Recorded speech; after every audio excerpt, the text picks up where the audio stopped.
साबिक वज़ीर-ए-आज़म मियां मोहम्मद नवाज शरीफ की वापसी के फिर से बहुत से चर्चे हैं। वफाकी वज़रा बहुत सी राय रखते हैं, जबकि पाकिस्तान मुस्लिम लीग नून के अगर रहनुमाओं को देखें तो वो भी यही राय रखते हैं कि हो सकता है जल्द साबिक वज़ीर-ए-आज़म मियां मोहम्मद नवाज शरीफ वतन वापस आ जाएं। अयाज सादिक साहब की गुफ्तगू सबने सुन रखी है कि मैं अगले महीने लंदन जाऊँगा तो हो सकता है मेरे ही साथ वो वापस आ जाएँ।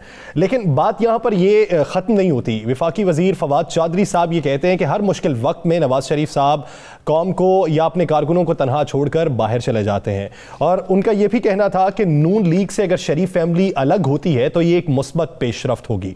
आज अगर मुशीर दाखिला एहतसाब शहजाद अकबर साहब की गुफ्तगू सुने तो वो ये कहते हैं कि साबिक वज़ीर-ए-आज़म मियां मोहम्मद नवाज शरीफ का बरतानिया में स्टे जो है वो ख़त्म हो चुका है। हुकूमत उससे इनकारी है कि उनकी वीज़ा में तौसीक़ की जाए, इसलिए उन्होंने अदालत से रुजू कर रखा है। अगर अदालत हुकूमती फैसले को मान लेती है तो उन्हें वापस आना पड़ेगा। तो अभी इसी कशमकश में कौन है, पाकिस्तान मुस्लिम लीग नून है या फिर खुद नवाज शरीफ साहब है? राना साहब की तरफ बढ़ते हैं। राना साहब, क्या जो अदालत में फैसला चल रहा है उसी की बुनियाद पे हुकूमत शोर मचा रही है या फिर हुकूमत वापस लाने के लिए तगोदो हकीकी तौर पे कर रही है? बिस्मिल्लाहिर्रहमानिर्रहीम। अस्सलातु वस्सलामु अलैका या सय्यदी या रसूल अल्लाह, अस्सलातु वस्सलामु अलैका या सय्यदी या हबीब अल्लाह। यासर, कल जब फवाद चौधरी सब गुफ्तगू कर रहे थे तो मैं पास ही था, और उसके बाद ऑफ द रिकॉर्ड भी उनसे काफ़ी गुफ्तगू हुई हमारी, और हमने ख़बर लेनी होती है तो ख़बर भी ली। असल ख़बर ये नहीं है नवाज शरीफ आ रही हैं या नहीं आ रहे, ये तो मैं पहले बता चुका, नवाज शरीफ नहीं आ रहे और ना हुकूमत नवाज शरीफ को ला सकती है, ये बात ध्यान में रखना। मैं फिर बार बार एक चीज़ कहता हूँ, असल बात यह है कि जो फवाद चौधरी ने कहा कि 4 लोग नवाज शरीफ के को माइनस करके मिले, जी हमें रखें बस ठीक है, वो उन्होंने तो गलत किया। असल खबर यह है वो 4 लोग कौन थे। उन 4 लोगों में क्या कोई मारूफ शख्सियत थी? या सर मज़े वाली बात है, वो चारों मारूफ शख्सियात थी, और उनमें से एक शरीफ ख़ानदान से तल्लुक़ रखती है, एक पोटोहार से तल्लुक़ रखती है, एक शख्सियत पोटोहार से तल्लुक़ रखती है, एक शख्सियत शरीफ ख़ानदान से तल्लुक़ रखती है, एक शख्सियत जो है वो गुजरांवाला सियालकोट साइड से तल्लुक़ रखती है, और एक शख्सियत जो है वो लाहौर डिवीज़न से तल्लुक़ रखती है। यानी 3 शख्सियात के बारे में तो मैं समझ सकता हूं कि अगर वज़ीर-ए-आज़म की नशिस्त के लिए नाम आए तो ये 3 शख्सियात के होंगे, हो सकते हैं। उन्होंने अब मुस्लिम लीग नून के अंदर ना एक बहुत बड़ा, जो दूसरे लफ्ज़ में अल्फाज में कहते हैं, स्यापा शुरू हो गया। अब मुस्लिम लीग नून के अंदर जो चंद बड़े हैं उनको तो ये बिल्कुल वाज़े पता है कि मियाँ साहब नहीं आ रहे।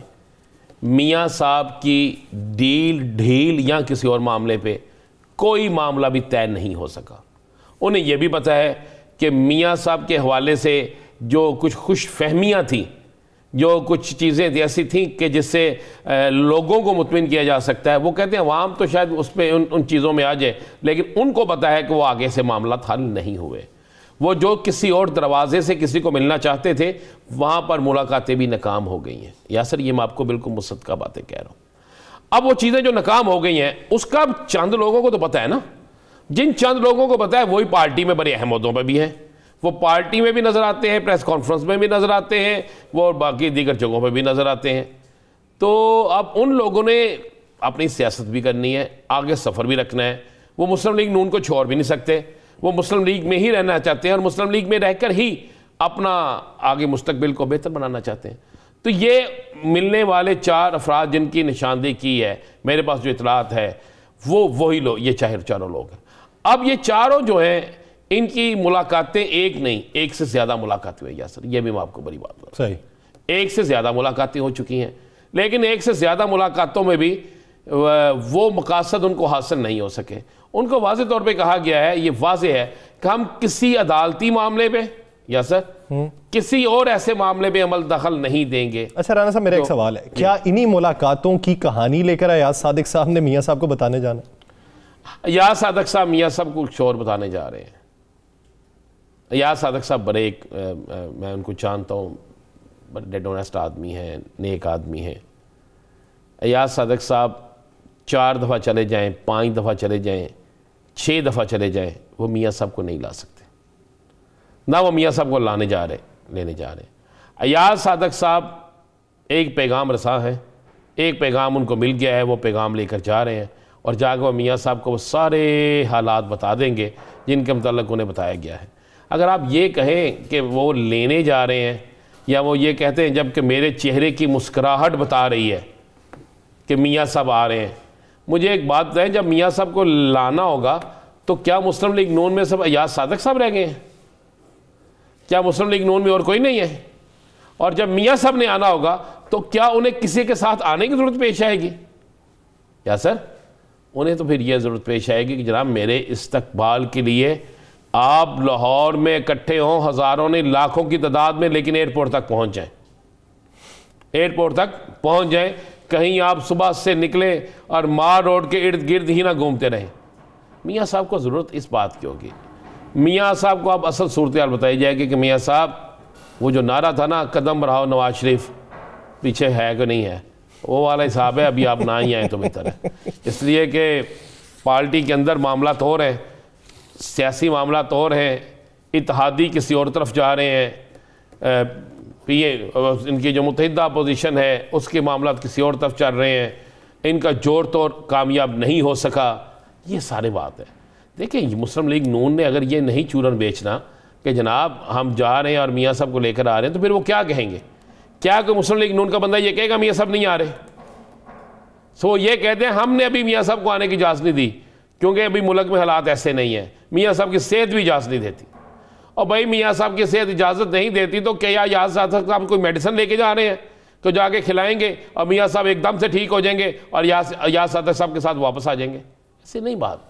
मैं आपको बिल्कुल दुरुस्त बात कह रहा हूँ, जो मेरे पास इंफॉर्मेशन है वो मियाँ साहब को कोई पैगाम देने जा रहे हैं और पैगाम यही है कि मियाँ साहब ये आराम करो, इलेक्शन आएगा तो फिर आना।